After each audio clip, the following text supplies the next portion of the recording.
Society 13 Podcast Network.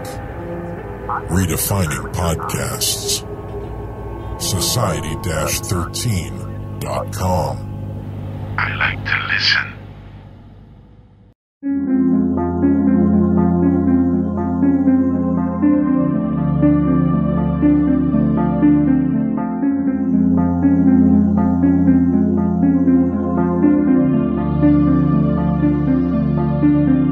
History tells the story of the world and of our lives.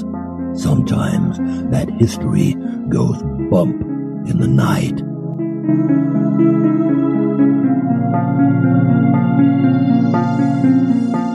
Broadcasting from the center of oddity and the supernatural in Central Florida, it's the History Goes Bump podcast.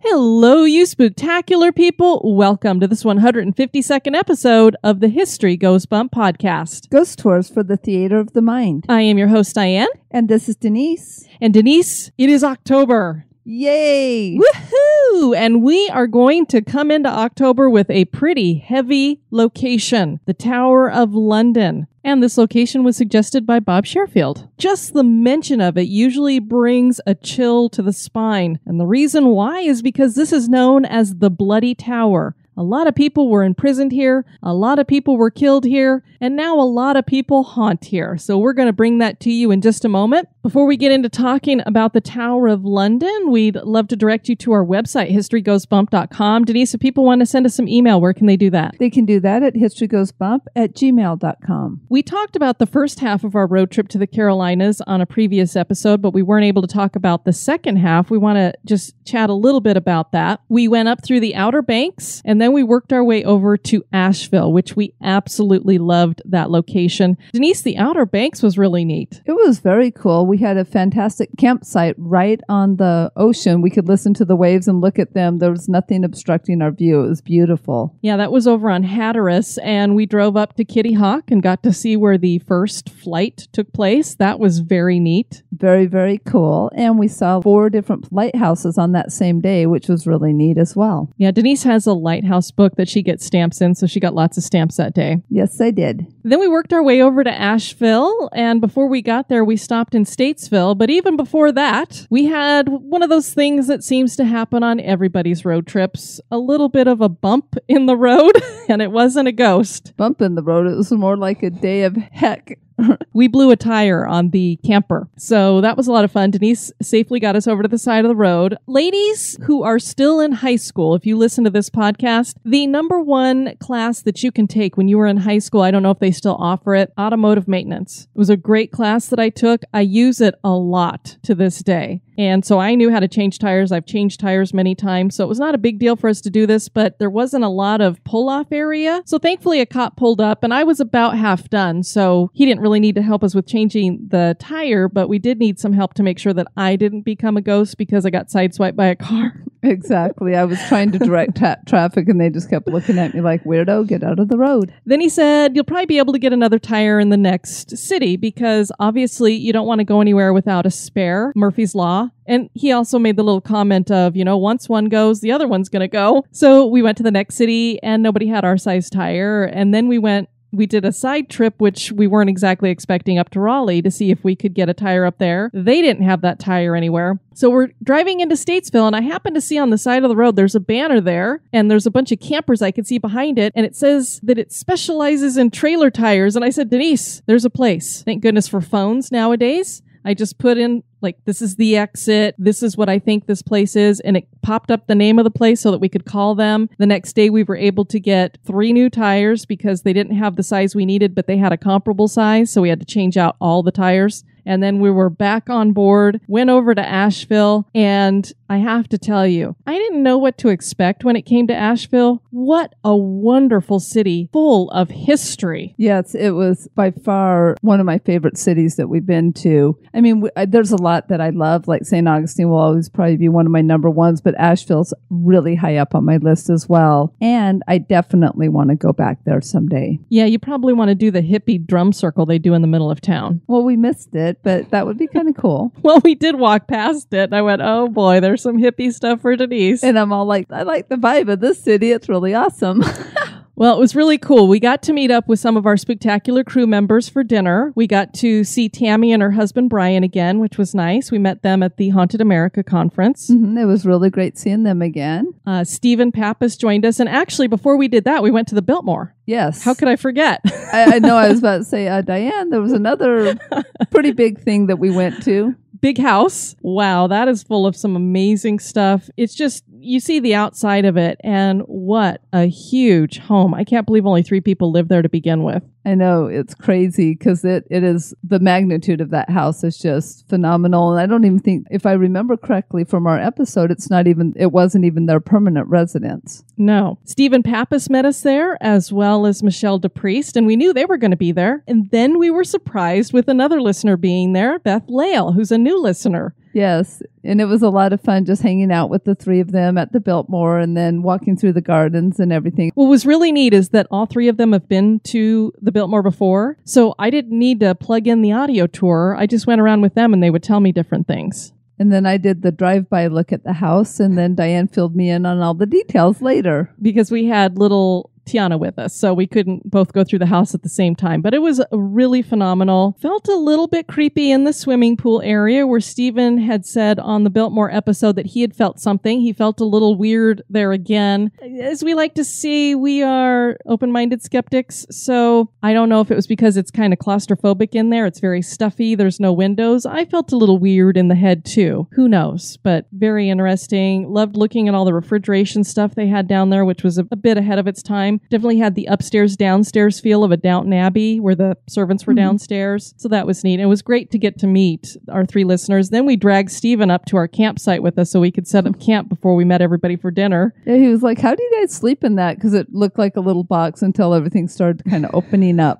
He's like, oh, you got a fridge in there and all kinds of stuff. We're like, yeah, it's not big, but it's big enough for us. So then we went and had dinner in Asheville. Again, we got to meet up with Tammy and her husband, Brian. Stephen was there. And then we also got to meet our new listener, Rachel. And I'm just going to say Z. Hey, Rachel, Z. She doesn't have enough vowels in her name for me to say it. I asked her how to say it, and I don't think I can do it. And her boyfriend, Tyler, was there as well. So we had a great time meeting up with them. And then we went and did the Haunted Asheville tour. And our tour guide was named Brian. And I have to say, we've done a lot of ghost tours around the country. This tour, I felt, was the best we have ever been on. It was really, really good. Not only did it have a lot of great history, great haunts, and great stories, but also he mixed some of his knowledge of science because he's a science teacher as well. And he mixed some of that in there as well. So it was a really, really well-rounded tour and very, very interesting. It was neat to have somebody who was a believer, but also a scientist. This is somebody who's done his own paranormal investigations. And I was talking with him a little bit before we started on the tour. Brian had asked Rachel, because he had seen us take a picture together, but he knew we'd all checked in separately from each other, who we were. And so she'd explained that they were podcast listeners and that Denise and I were the hosts of the podcast. And so he came over and was visiting with me a little bit. And he told me, he goes, oh, well, this tour started with Joshua P. Warren. And for those listeners who are paranormal buffs, you probably recognize the name. You've heard him on Darkness Radio, Coast to Coast, very well known, basically a paranormal celebrity out there. So I already was like, oh, cool. This is a tour that he basically had started and based on some of his information. But Brian is a huge history buff too. And that's what made it a plus. There are times when you can stop and talk about a place and tell the history, even if it's not haunted. And Brian did that many times on this trip. There are so many historic buildings in Asheville and such great, especially for the Black culture history there. It was just amazing. There was true crime he was talking about. So he would throw all these things in. The tour lasted, gosh, was it 2.5 hours? I think so, because it was a total of about 3, and we spent maybe a half an hour in the museum. So we walked probably for 2 miles. I mean, we were just walking and walking, but I didn't notice because it was so interesting. And the other plus is we had about 32 people on that tour, and I think he thought it was a bigger group than he was expecting. He was mic'd up so that you could hear him and that he was able to project, even though his voice was pretty loud anyway.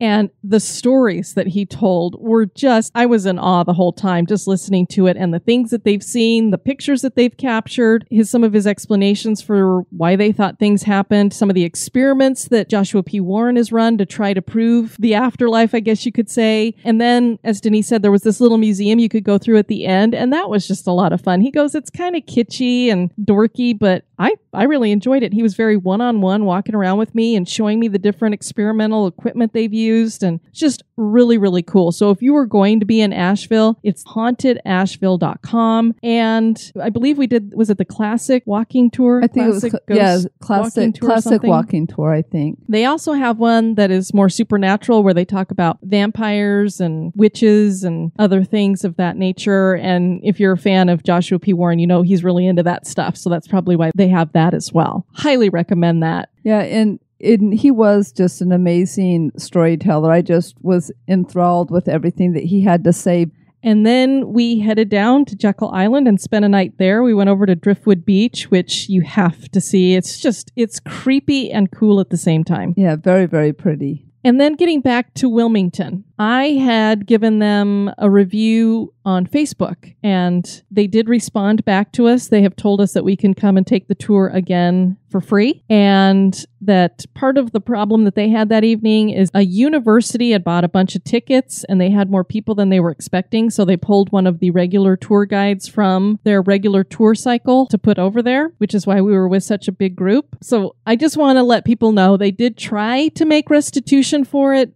If you have your regular clientele, you take care of them first before you take care of these special people. I would have said, you guys booked too many. You're going to have larger groups, and make sure that you take care of the people that are down here. Because kind of what happened here, and I told Denise this while we were driving, I said, I like that they've tried to make it up to us and to try to explain why it was such a large group and such. And they did say that they were going to have a meeting to try to figure out how they could make it so that they're not in such loud areas, because it is just so loud down there. But unfortunately, what happened is this would be like if you were in a restaurant and you own the restaurant and you have something, let's say it's a crab special that you're going to have that evening. You run out of crab. So you think, well, we have some imitation crab here, so we're going to go ahead and throw some imitation crab in, and maybe nobody will notice. Only problem is the person that you're feeding out in the dining room is a New York Times food critic, and you've just served them the imitation crab. So unfortunately, they happened to have this happen when History Goes Bump was on their tour. So maybe it's better than what we got. We can only tell you what we experienced. So again, if you guys want to try doing it, if you're in the area, go for it. And if you have a better experience than we did, please let us know and we will pass that along. But for us, we did not think it was that great of a tour. So we kind of went from almost one of the worst tours we've been on to the best. So it was kind of cool to do that in the same trip, I guess. So great road trip. Our next one that we're planning for next year will be going through Louisiana and into Texas and San Antonio. So for those of you who are in those areas, be prepared. We will be coming your direction. One of the emails that we got while we were gone was from a lady named Rebecca, and she said, "Hey there, ladies. History Goes Bump is one of my favorite podcasts. I listen to you every day, even replaying episodes, so I get my daily dose. I love your format, and audio is a lot better than most other podcasts. You both crack me up with your banter, and I feel like I'm hanging out with two girlfriends. I recommend you to all my other friends. Keep it up, ladies. I'd love to join you on a meetup if you ever get out to southern Arizona. Bisbee and Tombstone are less than 100 miles from where I live." We definitely want to get out west eventually. Yes, we do. We also got a message from Aharon. Listening to the 2-year anniversary episode, Mazel Tov. One of my favorite podcasts. Don't ever miss your posts. Very happy for all your success, and y'all keep getting better. Can't ever wait for the new one to come out. Anyway, on this episode, you had a story about a symphony that made people die, and you wanted to know if there was such a thing. There are actually two. The one is a song called Gloomy Sunday, that after it was released, I believe that 7 people had killed themselves, and mentions of the lyrics from the song were in their suicide notes. Then there is a symphony called The Mysterium by Alexander Scriabin, which, when supposedly played in all of its 5 parts, will bring about the end of the world. And then I just remembered about a third thing that's called the unsound. It's a sound that supposedly, if you hear it, you will die within a year. And then he just said he'd love to meet up with us sometime when we make it out to Baltimore. And I think 2 years from now, we're going to try a trip up to Virginia, Washington, D.C., and Maryland, that area there. So we'll be expecting that maybe in 2018, something like that. Thanks for sharing that with us. Very interesting stuff. Now, we pre-recorded a couple of shows, so we have a lot of people to welcome into the Spooktacular crew, so bear with us here. We want to welcome Monica. Hey, Monica. Holly. Hi, Holly. Jennifer. Hey, Jennifer. Nicole. Hey, Nicole. Kayanne. Hey, Kayanne. Richard. Hi, Richard. Sazoon. Hey, Sazoon. Brandy. Hi, Brandy. Misu. Hey, Masu. Bedea. Hello, Bedea. Darcy. Hey, Darcy. Teresa. Hi, Teresa. Tisha. Hey, Tisha. Anthony. Hi, Anthony. Carol. Hey, Carol. Chris. Hi, Chris. Charlotte. Hello, Charlotte. Tori. Hi, Tori. Sam. Hey, Sam. Beth, who joined us at the Biltmore. Hello, Beth, who joined us at the Biltmore. Brittany. Hi, Brittany. Kristen. Hey, Kristen. And Kate, who spells her name K-A-I-T. And hey, Kate with an A-I-T. Hopefully we got everybody and didn't miss anybody. Welcome to all of you. Denise, are you ready to go to the Tower of London? Yes, I am. Here we go.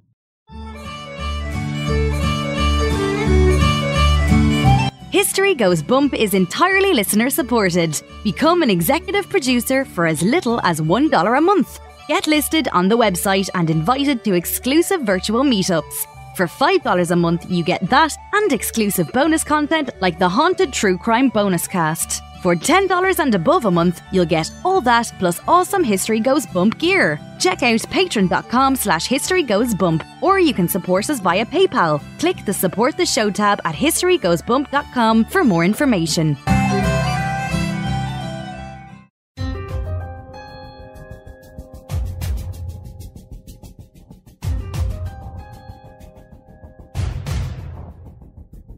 History is full of oddities, curiosities, mysteries, and the truly bizarre. Welcome to this moment in Oddity.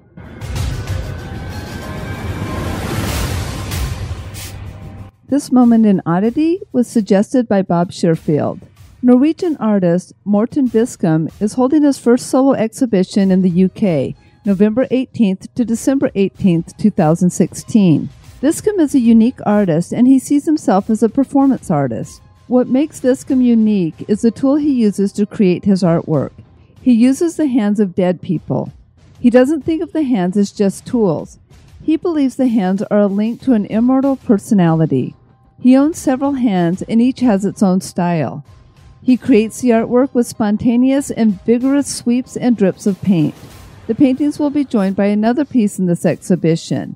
The hand with the golden ring is a dead hand with a golden ring on its ring finger. Biscom won't reveal who this hand once belonged to, just as he won't reveal the former owners of any of his dead hands. Painting with dead hands certainly is odd.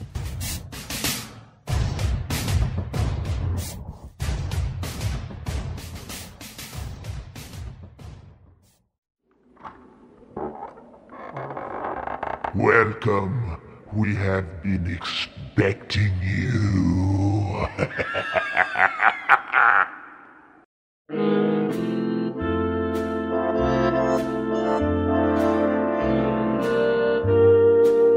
This day in history.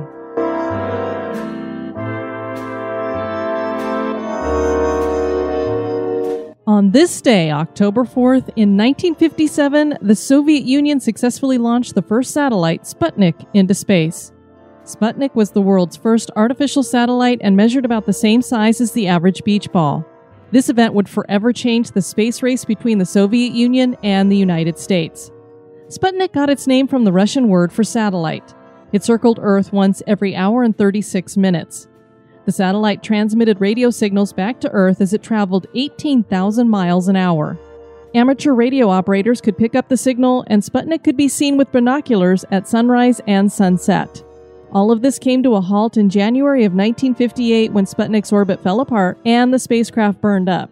The United States would launch its first satellite, Explorer, in January as well. The Soviets had already launched a dog into space, and they would continue to beat America in the space race until the U.S. landed astronauts on the surface of the moon in 1969.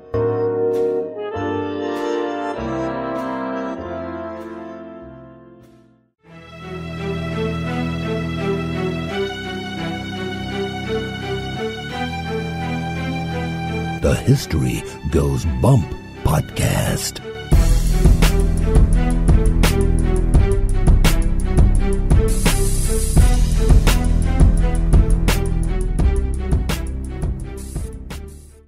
In London, located on the north bank of the River Thames, stands a tower that the mere mention of the name inspires feelings of dread and the macabre, and that is because this structure's 1,000-year-old history is full of imprisonment, torture, and execution. Many famous names in history met their final demise at the Tower of London. The Great Tower was not always a prison. It served as a royal residence for a time, and it's officially known as Her Majesty's Royal Palace and Fortress of the Tower of London. Control of this piece of property usually signified control of the country.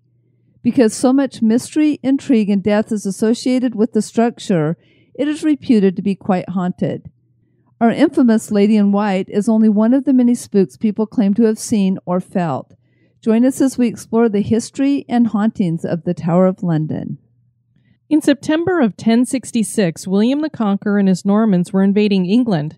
And as we've discussed in other episodes, the Normans built castles in areas that they conquered. The typical castle was built from wood in the Motte and Bailey style.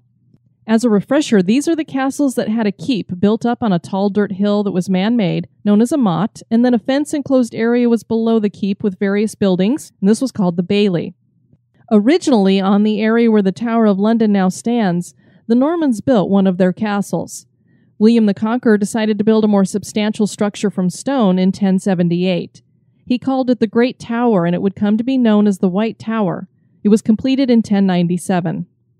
The tower would serve as a prison for the first time in 1100. The first prisoner was Ranulph Flambard, who was the Bishop of Durham. The name Flambard means torchbearer. He was the son of a priest. He helped compile the Doomsday Book we discussed with Alana in the Haunted Pluckley episode. He was imprisoned after the death of King Rufus, under whom he served. Rufus extorted many funds, and Flambard was arrested for that and thrown into the tower. He not only was the first prisoner, but he also became the first escapee. The tower would suffer its first siege in 1191. William Longchamp had become Bishop of Ely, and he served as regent to Richard the Lionheart when he left to conduct the Crusades. Prince John, who was Richard's brother, opposed the rule of Bishop Longchamp and attacked the tower. Longchamp had been ruling from there and had expanded the tower after seizing land. John drove Longchamp into exile. In 1210, King John took up residence in the tower. He ordered that a moat be dug outside the city of London's wall. The crown jewels had not been brought to the tower yet and were kept at Westminster Abbey at this time. It is believed that King John lost the crown jewels to quicksand. King John has long been thought the worst monarch of England, and this debacle is only one reason, the loss of Normandy being a major reason why he is thought to be such a horrible ruler. Anyway, apparently John loaded the jewels and some of his belongings on a baggage train, which then got caught up in a tidal estuary somehow, and the jewels were sucked in by a whirlpool of quicksand. So, maybe you shouldn't just throw the jewels in a bag and throw them on some horses. Probably not, especially those jewels. Well, I guess he got his when he died of dysentery shortly thereafter. King Henry III took over in 1216, and he reinforced the tower. The White Tower was heavily rebuilt at this time, and a new Great Hall was added along with kitchens. By 1236, 10 new towers were added, as were drawbridges and gateways. The moat was extended and flooded with water from the River Thames. The Welsh prince Gruffydd, and I remember Freya had tried to tell us how to say that, so I think it's Gruffydd, was imprisoned in the tower from 1241 to 1244. He would attempt an escape in 1244 and fell to his death. King Edward I would become monarch, and he would move the crown jewels to the Tower of London. So they went from Westminster Abbey to the Tower of London, and for those of you who are wondering, they did replace them. Cost a lot of money to replace them. King Edward II began his reign in 1307, and he used the tower as his point of authority. He had a bad relationship with the barons, who would stage a rebellion against him in 1324, led by Roger Mortimer, the first Earl of March. One of the main reasons the barons disliked Edward was because of his relationship with Piers Gaveston, a man who joined his household and was given leadership and preferential treatment. The rumor was that the men were lovers. Uh-oh. Dun, dun, dun. No wonder he was given preferential treatment. Gaveston was exiled for a while 2 separate times. I guess after spats, I don't know. No, he wasn't. It wasn't the king who had him exiled. It was the barons who had him exiled. Oh, okay. Basically, this guy is maybe or maybe not King Edward's boyfriend, boy toy, whatever. And so he was kind of throwing his weight around. and the barons didn't like it because he wasn't royalty or anything. He's just this guy who comes into the castle, and now we're supposed to do whatever he tells us to do. So they said, well, we're going to exile him. Gotcha. After returning from the second exile, Gaveston was executed by the barons. So the king said, I want him back, because he missed him, I guess. And the baron said, well, then we'll just take care of this our way and cut off his head, I guess. Mortimer, who led the rebellion, was imprisoned at the Tower. He escaped and fled to France with his lover, who just happened to be the queen, Edward II's wife. Well, I guess if he's playing around with somebody, she's entitled to do the same thing. I guess so. That would explain why he decided to do a rebellion against the king. Eventually, Mortimer was caught and hanged at Tyburn. As the 1300s moved into the years of the Black Death, the tower was further fortified with new towers and a gatehouse. Whitewash was added to the tower, and it officially came to be known as Le Blanc Tour, or the White Tower. The tower came under siege from peasants in 1381 under the rule of 14-year-old King Richard. The peasant leaders Wat Tyler and John Ball were killed. I'm telling you, when you're talking about the Tower of London, you're going through a list of monarchs for sure. And we're just doing brief little bits here. Obviously, there was a lot that happened in these different centuries, but we're hitting the highlight, basically. Yeah, it's sort of like the begats in the Bible, only all these begats end with execution or death or exile. Exactly. King Henry VI ruled in the 1400s. He was literally nuts and a vile man who eventually ended up imprisoned in the Tower with his wife, Margaret of Anjou, from 1465 until 1470. Now, a lot of these kings were just a tad bit nuts. Do you know the reason why, Denise? Probably because they were inbred. That would be it, yeah. He was restored to power for a time in 1470, and he then resided in the non-prison part of the tower. So I guess he decided he liked staying there, just not locked up there.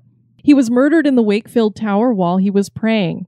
Most historians believe that Edward IV ordered the assassination. This ushered in the War of the Roses, which was a period of civil unrest and political instability. Edward IV was a bad guy himself. He liked the women and got many of them pregnant. There were claims of illegitimacy of his sons, and eventually the princes were murdered in the tower. The princes were 9 and 12 and under the care of their uncle Richard III. He seized the throne in 1483, and the boys, they disappeared. Most historians believe that Richard murdered the boys to keep them from the throne, and it's believed he smothered them to death right there in the tower. That really takes something to kill a couple of little boys like that. It's disgusting. It is a murder mystery to this day because they don't know what happened. The bones of 2 small boys were unearthed on the grounds in 1674 by workmen, and it was in an area where they thought they might have been buried. So quite possibly they never figured out what killed them, but that seems to show that something happened there. King Henry VIII comes to power in the 1500s, and he decides to add gun emplacements on the roof of the White Tower, which had to be reinforced to take the weight. He also wanted to make sure that there was a song named after him. Really, Denise? Yeah, that's history. So that song dates all the way back to the 1500s? It sure does. Gotcha. The rail lodgings were refurbished under him, and he added the onion-shaped domes on the turrets along with weather vanes. The tower would come to be known as the Bloody Tower under King Henry VIII. During this time, Henry would break from the church and declare himself the head of the Church of England so that he could divorce his wife, Catherine of Aragon, and marry his mistress, Anne Boleyn.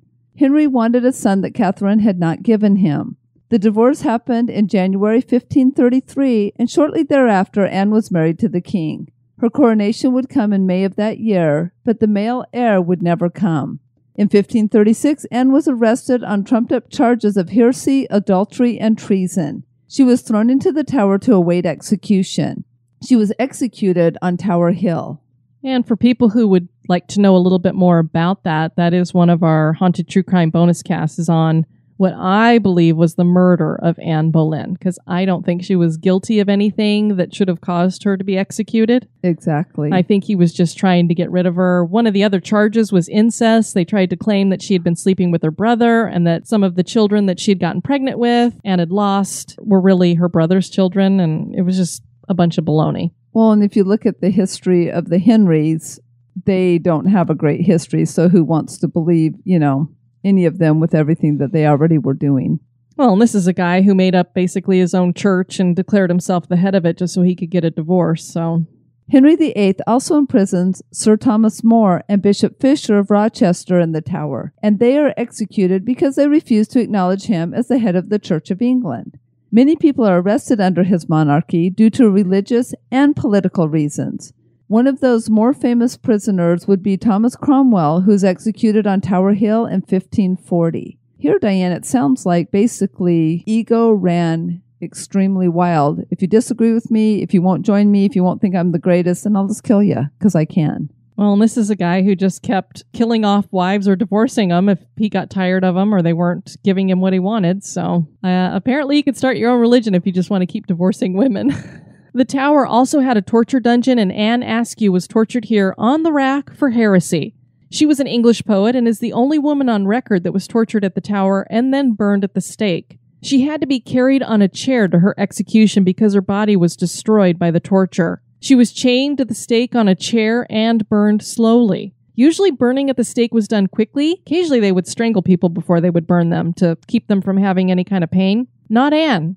She died a slow, painful death. What was her heresy? She was a Protestant, and she would not give up the names of other Protestants. Henry VIII died in 1547, but his son Edward V would keep the blood flowing. Thomas Seymour is imprisoned in the Tower and later beheaded on Tower Hill by Edward. The young king's protector and his men meet their end at the Tower as well. Edward dies of tuberculosis, and Lady Jane Grey becomes queen. Her reign lasts for just 9 days, and she is imprisoned and executed. Princess Elizabeth, Bishop Latimer, Bishop Ridley, and Archbishop Cranmer are all imprisoned in the Tower, condemned to die for heresy, and burned at the stake in 1556. Queen Elizabeth I takes the throne, and the Earl of Essex, Robert Devereux, is executed on Tower Green by decapitation. He had been accused of plotting to overthrow and kill the Queen. It was more than likely a falsehood put forward by the Catholic Church because the Earl supported religious dissent. I'm telling you, the 1500s were a bloody time. That's why it got that name, the Bloody Tower. Oh, absolutely. The imprisonments and deaths would continue into the 1600s. In 1613, Sir Thomas Overbury, who was a poet and courtier, was poisoned in the Tower by his political rivals. Sir Walter Raleigh was beheaded in Old Palace Yard in 1618 after being held in the Tower. Raleigh was a soldier, poet, and explorer. A fun fact, he is also well known for popularizing tobacco in England. Before his beheading, he told the executioner, "Let us dispatch. At this hour my fever comes upon me. I would not have my enemies think I quaked from fear." He also added after inspecting the axe, "This is a sharp medicine, but it is a physician for all diseases and miseries." He also yelled, "Strike, man, strike," after he put his neck out for the axe. In 1625, Charles I becomes king, but Parliament rebelled and they take over the Tower during the Civil War that ensued from 1642 to 1649. A permanent garrison was installed at the Tower during this time, and Charles was beheaded on a scaffold outside the Banqueting House in Whitehall, London, in 1649. The late 1600s, the Tower would be used less as a prison, but there were still deaths. In 1689, hanging Judge Jeffreys died in the Tower. They called him the hanging judge because he had sentenced 320 to be executed or transported to the penal colonies. The Tower lost its importance as a royal residence in the 1700s. The Tower would have its only American prisoner in 1780. That was Henry Lawrence. He was the former president of the Continental Congress. Lawrence was imprisoned for treason. He'd been captured aboard the ship Mercury after negotiating with the Dutch to get support during the Revolutionary War. He had the evidence in dispatches that he had thrown overboard, but the British retrieved them. He was released in 1781 in exchange for the freedom of General Lord Cornwallis. And while we were in Wilmington, we got to see a house that he actually stayed in while part of the war was going on. The Tower also had a section called the Lion Tower, and it held the Royal Menagerie. It left in 1834 to become the London Zoo. The Lion Tower was then demolished, but the Lion Gate still remains. In October of 1841, a sentinel noticed a fire break out near the Jewel Office. The Grand Storehouse burned down and much of the armory was lost. The fire reached the clock tower as well, and there was fear that the crown jewels would be lost. A main issue that hampered the taming of the fire is that the tanks below the tower had very little water in them. The fire ended at 4 a.m. on Halloween of all days. The tower was repaired and later refortified during the 1848 revolution of the Chartist movement. The movement asserted the rights of ordinary people, and the crown feared that a mob would attack the tower. A Victorian architect named Anthony Salvin was appointed in 1851 to restore the tower to a pseudo-medieval form. It was then open to the public. World War I brought more damage and death. A bomb fell into the moat of the tower. 11 German spies were shot in the tower. World War II would bring even more damage to the tower, and several buildings were destroyed. Corporal Joseph Jacobs, who was a German spy, was held at the tower, and he was executed in 1941. Hitler's deputy Führer of Nazi Germany, Rudolf Hess, was imprisoned in the King's House for 4 days in 1942. And some of the last prisoners at the tower were the Cray twins in 1952 because they failed to report for national service. The tower then stopped serving as a place of imprisonment. Today, the Tower of London is a popular tourist spot and is managed by the charity Historic Royal Palaces. It is classified as a World Heritage Site under the charge of the Constable of the Tower. Tours of the tower include visiting the crown jewels, an interactive exhibit of the Royal Mint, Yeoman Warder guided tours, and those are the Beefeaters, visiting the White Tower, visiting the Ravens, and exploring the history of the tower as a fortress. We might have to go do that on our trip to London. The peculiar legend of the ravens in regards to the tower began during the reign of Charles II. He insisted that the ravens be protected because he believed that if the 6 ravens that lived there were to die or leave, then the castle would fall. And he believed that even the kingdom would fall. The royal astronomer John Flamsteed was not keen on this idea as he believed the ravens were in the way of his observance of the cosmos. But the ravens have always been protected. Today there are 7 ravens at the tower. One is referred to as a spare. So you always have to have a spare raven, I guess. Exactly. They live in the Wakefield Tower and are fed 170 grams of raw meat a day and bird biscuits soaked in blood. That's disgusting. I'm telling you, it's like, let's give the ravens raw meat and blood? I mean, I know that they are scavengers, but ew. With all the death and misery associated with the tower over 1,000 years, there's little doubt that it would be a breeding ground for spectral activity. The Tower of London is one of the most haunted locations in the UK, Denise. One of the most? One of the most. And actually, they probably can really make that claim. I would think so. Many of the spirits seen and felt here are famous people in the history of England. They were tortured, imprisoned, and executed, usually for reasons that we would not consider punishable today. That means innocent blood was shed. Emotions soaked into the stones of the tower, as did blood. It seems to cry out from the past. Only 7 people met their end via execution within the walls of the tower, but countless others were executed on Tower Hill just outside the Tower of London. Those 7 people executed inside were all beheaded, explaining why so many ghosts here are seen minus their heads. So really, when you talk about all those executions, it's kind of amazing that only 7 of them actually died within the walls. 5 of the more famous people held and executed are reputed to haunt the property. The ghost of Lady Jane Grey is one of them. She was executed at the age of 16 after watching her husband's decapitated body being carried away. Her full-bodied apparition is seen on the anniversary of this event. The last recorded time she was seen was by 2 guardsmen on the 403rd anniversary of her death in 1957. Many people claim to have caught a glimpse of the ghost of Anne Boleyn. She appears close to the site where she was executed. She likes to appear in the chapel as well and is usually leading a procession in a residual type of haunting. Her headless apparition has been seen walking the corridors of the tower. One guard even attempted to run her through with a bayonet when he saw her figure walking towards him with a bonnet on her shoulder that was empty, meaning the figure had no head. He was quite shaken. I'm glad to know that his response to such a thing was to try to stab the person. Well, you know. The Countess of Salisbury was sentenced to death in 1541 for criminal activity. The Countess professed her innocence and ran from the butcher block. The executioner chased her down and hacked her to death with his axe. Can you imagine? That would have been horrific. That's just not only for her, but to see it. This event is reenacted in a residual and gruesome way on the Tower Green. Those who witness it are greatly disturbed. I would think so. Both the ghosts of Henry VIII's wife, Catherine Howard, and her lady-in-waiting, Jane Rochford, are seen at the tower. Catherine was executed for adultery, and Jane was executed for helping Catherine commit adultery. Jane had been driven insane by the torture she underwent as she was interrogated about the affair of Catherine. Henry VIII had a special law passed so that he could execute people deemed insane because he wanted Jane executed. It would seem the injustice done to these women within the walls of the tower has left them walking the corridors in the afterlife. It's just amazing sometimes when people talk about how violent and horrible our world is today. And I'm like, have you ever read any of the histories? All you have to do is look into the past and go, we're actually pretty civil nowadays, even as bad as it can get. I know these things are just horrid. And this is legalized stuff.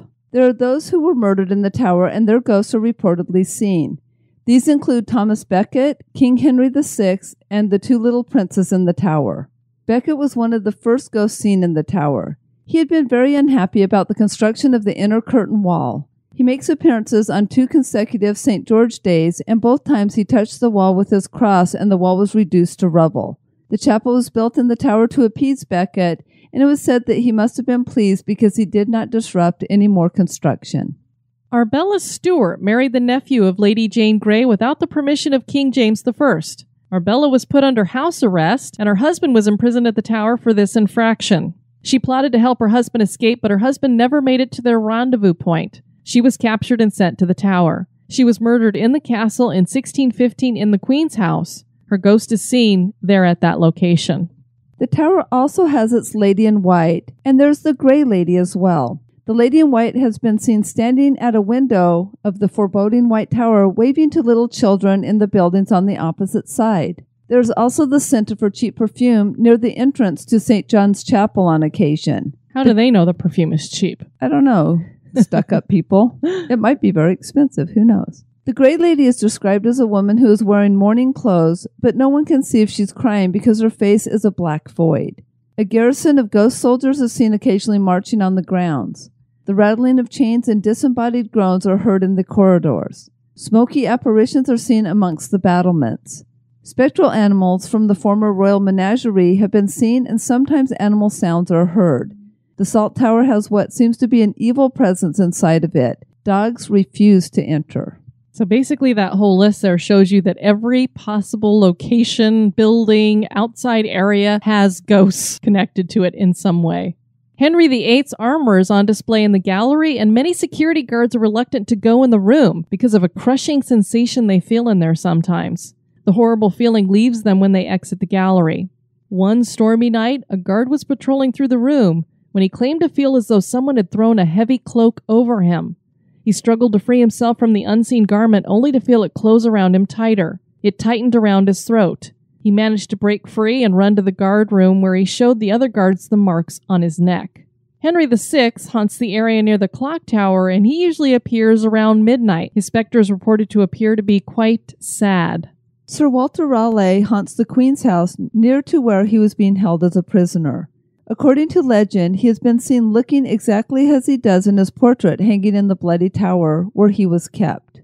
The ghosts of the missing and more than likely murdered princes have been seen as spirits wearing nightgowns, clutching each other in terror in the rooms of the castle. They are also heard throughout the tower playing, running, and giggling, particularly around the battlements. Lily Power reported on the Tudor book blog, "Me and my sister have heard the children's laughter that is supposed to be of the princes. A few years ago I was visiting the tower. There was only me and a random guy reading the plaque, and my sister was standing just behind me waiting to read it. There were no children at all. I don't really trust my ears, so I didn't believe it until a couple of minutes went by, and I asked my sister if she had heard that, and she said yes. I asked one of the staff at the tower if they had any motion-detected sound effects like I'd heard at the waxworks at the Isle of Wight, and told her why. She looked very nervous and said no."